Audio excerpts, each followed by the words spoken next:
지금 여러분의 핸드폰을 한번 열어보세요.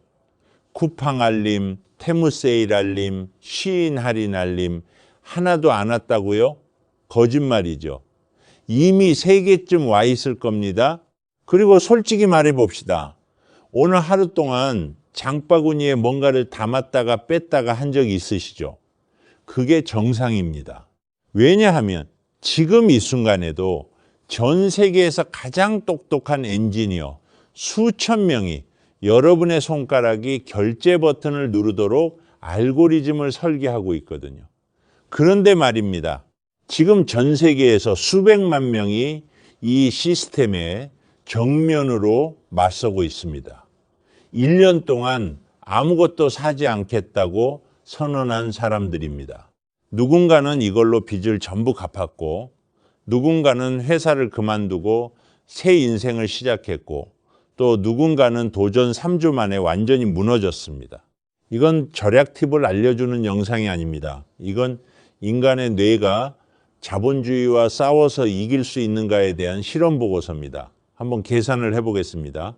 여러분이 매달 커피값으로 쓰는 돈, 택배비, 배달비, 충동적으로 산 옷값, 이걸 다 합치면 한 달에 얼마일까요? 한국 직장인 평균 카드 사용액이 월 180만 원입니다. 여기서 고정비를 빼면 나머지가 전부 선택적 소비입니다. 그 돈의 절반만 줄여도 1년이면 1,000만 원 가까이 됩니다. 그런데 문제는 이 계산이 맞다는 걸 누구나 알면서도 아무도 실천하지 못한다는 겁니다. 이유가 있습니다. 쉬인이라는 중국 패스트 패션 회사는 하루에 10,000개의 새로운 상품을 올립니다. 한 벌에 10,000원도 안 되는 옷이 쏟아져 나옵니다. 미국 Z세대의 44%가 매달 이 앱에서 뭔가를 삽니다. 테무는 전 세계에서 3억 1,400만 번 넘게 다운로드된 세계 1위 쇼핑 앱이 되었습니다. 이 두 회사의 소포가 매일 미국에만 60만 개씩 배달됩니다. 매일 말이죠. 그리고 이렇게 사들인 옷의 대부분은 옷장 구석에서 조용히 죽어갑니다. 전 세계에서 매년 버려지는 섬유 폐기물이 9,200만 톤입니다. 옷 한 벌의 평균 착용 횟수는 15년 전보다 36% 줄었습니다. 입지도 않고 버리는 겁니다. 왜 이런 일이 벌어지는 걸까요? 독일의 심리학자 패트릭 트로츠케 박사가 쇼핑 중독 환자 18명과 일반인 18명의 뇌를 스캔했습니다. 쇼핑몰 사진을 보여주자 중독 환자들의 뇌에서 보상 회로가 폭발적으로 반응했는데 이 패턴이 마약 중독자의 뇌 반응과 구분이 안 될 정도로 똑같았습니다. 스탠퍼드 의대의 안나 렘케 박사는 이걸 이렇게 정리합니다. 우리 뇌의 보상 시스템은 수백만 년 전에 설계되었습니다. 배고플 때 음식을 찾으면 기분 좋은 신호가 오고 다시 음식을 찾게 만드는 단순한 구조였습니다. 그런데 원클릭 결제와 다음날 배송, 그리고 인플루언서 하울 영상이 이 고대 회로를 완전히 장악해 버렸습니다. 뇌는 쇼핑과 생존을 구분하지 못합니다. 더 심각한 건 내성입니다. 같은 자극이 반복되면 뇌는 반응을 줄입니다. 그래서 같은 만족을 얻으려면 더 많이 사야 하고 더 비싼 걸 사야 합니다. 이건 의지력의 문제가 아닙니다. 생물학적 덫입니다. 그런데 이 덫에서 빠져나온 사람들이 있었습니다.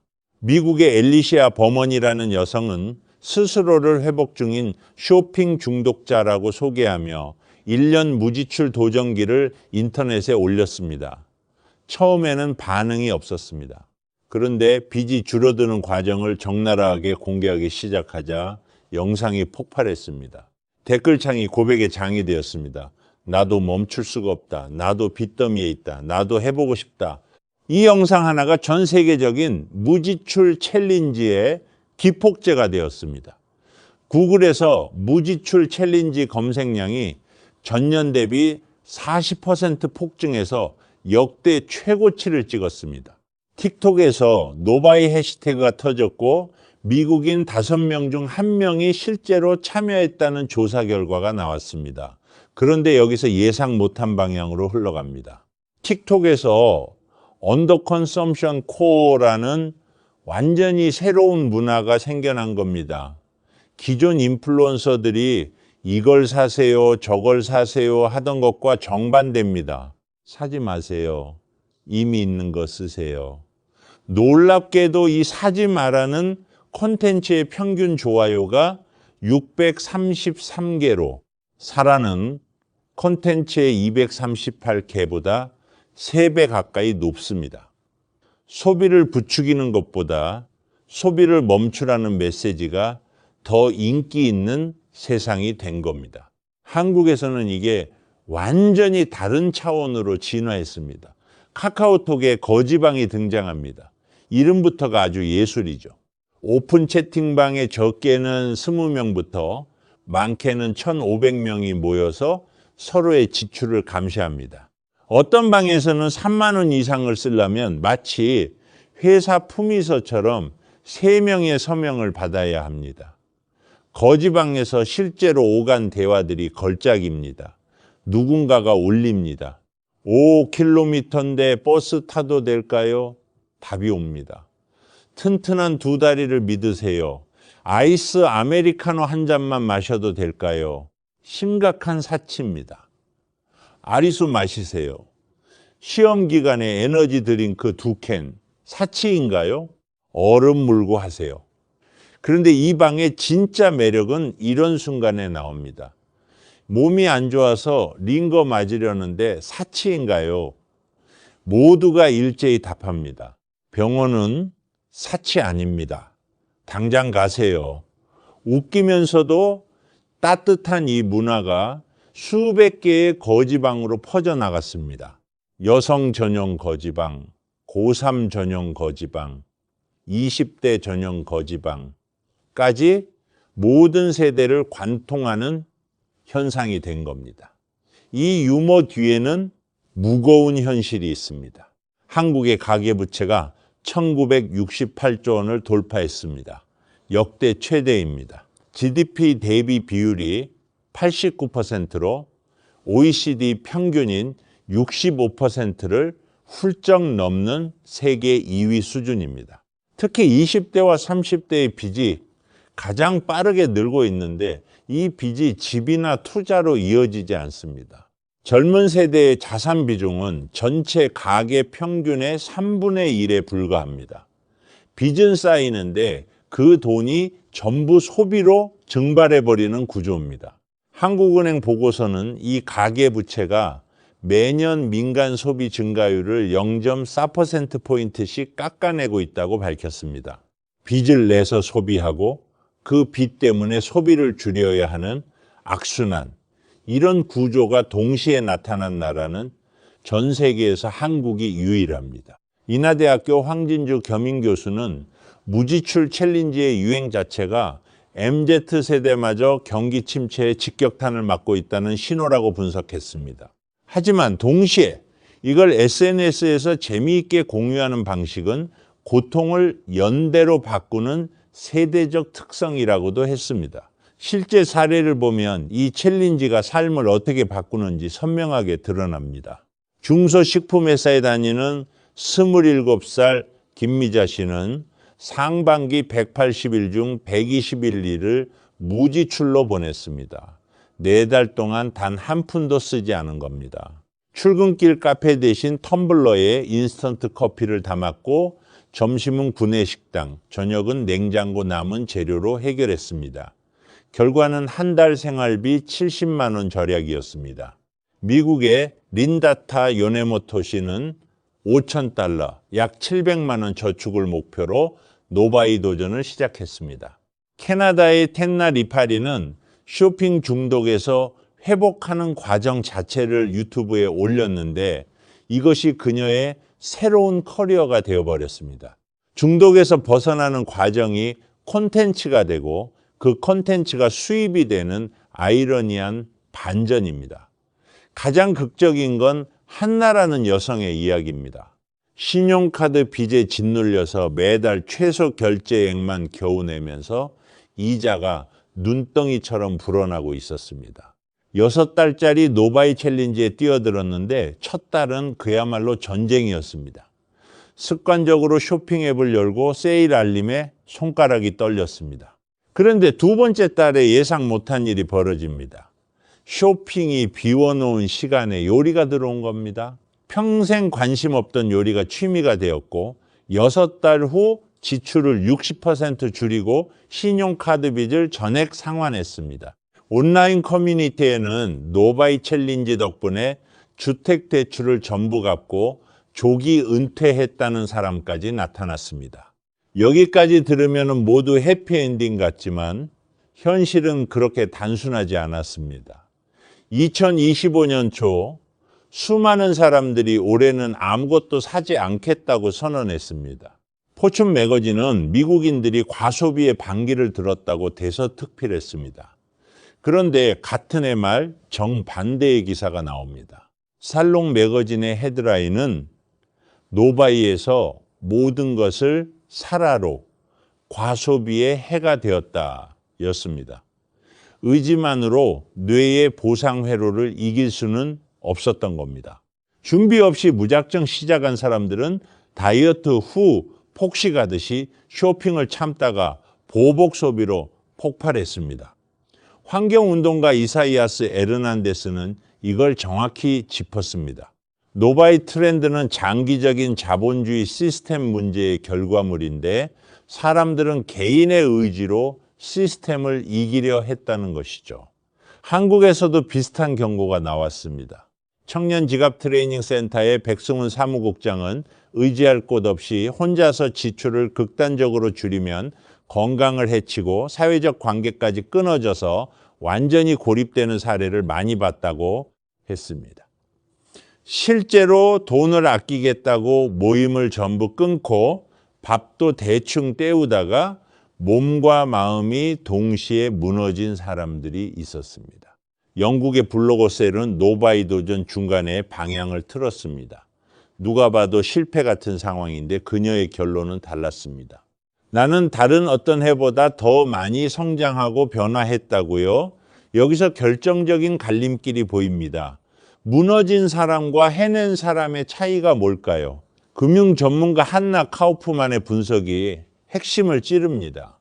챌린지가 작동하는 이유는 구조와 종료 지점을 제공하기 때문이며 그 뒤에 커뮤니티가 있을 때 뇌는 목표를 훨씬 더 잘 지킨다고 했습니다. 성공한 사람들에게는 3가지 공통점이 있었습니다. 첫째, 혼자가 아니었습니다. 한국의 거지방이든 미국의 틱톡 커뮤니티든 함께 버티는 사람들이 있었습니다. 둘째, 완벽을 버렸습니다. 한번 무너졌다고 전부 포기하지 않았습니다. 셋째, 기록했습니다. 일기든 영상이든 자신의 여정을 남긴 사람들이 압도적으로 오래 버텼습니다. 이건 의지력 대결이 아니라 시스템을 만드느냐 마느냐의 차이였습니다. 한국의 핀테크 기업 토스가 이걸 정확히 포착했습니다. 무지출 챌린지 서비스를 열어서 하루 동안 카드 사용이 없으면 다음 날 포인트를 지급하는 구조를 만들었습니다. 뱅크샐러드는 팀을 만들어 함께 도전하는 게임을 출시했는데 한 직장인 팀은 1인당 6만에서 7만 원의 상금까지 받았습니다. 개인의 의지 싸움을 시스템과 보상 구조로 전환시킨 겁니다. 이 흐름은 개인의 지갑을 넘어서 지구 전체와 연결됩니다. 패션 산업이 전 세계 탄소 배출의 10%를 차지한다는 거 아시나요? 유럽연합 전체의 배출량과 맞먹는 수준입니다. 청바지 한 벌에 물 7,600리터, 면 셔츠 한 장에 2,700리터가 들어갑니다. 쉬인 제품의 76%가 폴리에스터인데 이 소재는 세탁할 때마다 미세 플라스틱을 바다로 보냅니다. 매년 50만 톤의 미세 섬유가 바다에 쌓이고 있습니다. 프랑스는 이미 움직였습니다. 쉬인과 테무 같은 초저가 패션 제품 한 개당 5유로, 약 7,500원의 환경세를 매기기 시작했고 2030년에는 11호로 올라갑니다. 독일 연구진은 이 회사들의 제품에서 허용치의 4,000배에 달하는 환경 독성 물질을 검출했습니다. 영원히 분해되지 않는 화학물질과 발암 가능성이 있는 중금속 납이 우리가 입는 옷에 들어 있었던 겁니다. 자, 그러면 실제로 어떻게 해야 할까요? 뇌의 보상 회로를 이기면서도 무너지지 않는 방법입니다. 전문가들과 성공한 사람들의 경험에서 5가지가 추려집니다. 하나, 작게 시작하세요. 1년 동안 아무것도 안 사겠다는 건 다이어트 첫날부터 단식하겠다는 것과 같습니다. 이번 주에는 배달 음식을 안 시키겠다. 이번 달에는 옷을 안 사겠다. 이 정도가 뇌가 받아들일 수 있는 수준입니다. 둘, 바이 리스트와 노바이 리스트를 만드세요. 살 수 있는 것과 살 수 없는 것을 미리 정해 놓으면 매번 결정하는 데 드는 에너지가 사라집니다. 식료품, 생필품, 의료비는 바이 리스트, 새 옷, 화장품, 전자기기는 노바이 리스트입니다. 틱톡에서 성공한 사람들은 거의 전부 이 방법을 썼습니다. 셋, 커뮤니티에 들어가세요. 거지방이든 친구끼리 만든 채팅방이든 혼자 싸우는 것과 누군가에게 오늘 무지출 성공이라고 말하는 것은 완전히 다른 게임입니다. 넷, 냉장고 파먹기를 하세요. 한국에서 냉파라고 부르는 이 방법은 단순하지만 위력적입니다. 새로 장보기 전에 냉장고에 있는 재료를 전부 소진하는 거, 이것만으로 한 달 식비를 30% 이상 줄일 수 있습니다. 다섯, 현금만 쓰세요. 다이어리 속 지퍼백에 현금을 나눠 넣고 카드 대신 현금으로만 생활하면 돈이 물리적으로 줄어드는 게 눈에 보입니다. 카드를 긁을 때는 느끼지 못하는 통증이 현금에는 있습니다. 이게 뇌의 보상 회로를 역으로 이용하는 방법입니다. 그리고 가장 현실적인 한마디, 완전한 무지출은 목표가 아닙니다. 저지출 데이를 만드세요. 하루 5,000원 이하만 쓰는 날을 정하고 지출할 때마다 이유를 적는 겁니다. 완벽함이 아니라 인식의 변화가 핵심입니다. 안나 렘케 박사가 2026년 마스터 클래스를 런칭하며 한 말이 있습니다. 세상은 과소비를 위해 설계되었습니다. 쉬인의 알고리즘도, 테무의 푸시 알림도, 인스타그램의 타깃 광고도 전부 여러분의 보상 회로를 겨냥하고 있습니다. 하지만 인간의 뇌에는 신경 가소성이라는 능력이 있습니다. 의식적으로 행동을 바꾸면 뇌 회로 자체가 재배치됩니다. 중독된 패턴을 물리적으로 되돌릴 수 있다는 뜻입니다. 노바이 챌린지에 성공한 사람들이 입을 모아 하는 말이 있습니다. 통장 잔고가 늘어난 것보다 더 큰 변화가 있었다고요. 내가 뭘 진짜로 원하는지 처음으로 알게 되었다는 겁니다. 택배 상자를 뜯을 때에 3초짜리 설렘 대신 빚이 줄어드는 통장을 볼 때의 깊은 안도감, 새 옷을 입었을 때의 순간적인 만족 대신 이미 가진 것으로 충분하다는 조용한 확신, 쇼핑이 채워주지 못했던 빈자리를 진짜 자기 자신이 채우기 시작한 겁니다. 엘리시아는 빚에서 완전히 벗어났습니다. 한나는 생각지도 못했던 요리라는 취미를 발견했습니다. 1,500명이 모인 거지방에서는 지금 이 순간에도 누군가가 오늘 무지출 성공이라고 외치고 있습니다. 프랑스는 과소비에 세금을 물리기 시작했고 틱톡에서는 사지 말라는 영상이 사라는 영상을 압도하고 있습니다. 여러분 앞에 두 갈래의 길이 있습니다. 내일도 알림을 누르고 장바구니를 채우고 택배를 뜯으며 3초간의 쾌감을 반복하거나 아니면 그 3초를 한번 참아보고 1년 뒤에 완전히 달라진 숫자와 완전히 달라진 자기 자신을 만나거나 정답은 없습니다. 하지만 한 가지는 확실합니다. 여러분이 무언가를 사고 싶을 때 그 충동은 여러분의 진짜 욕구가 아닙니다. 그것은 각종 알고리즘에 속아서 보내는 뇌의 가짜 신호입니다. 그리고 그걸 알아차리는 순간 여러분은 이미 그 회로의 주인이 됩니다. 시청해 주셔서 감사합니다.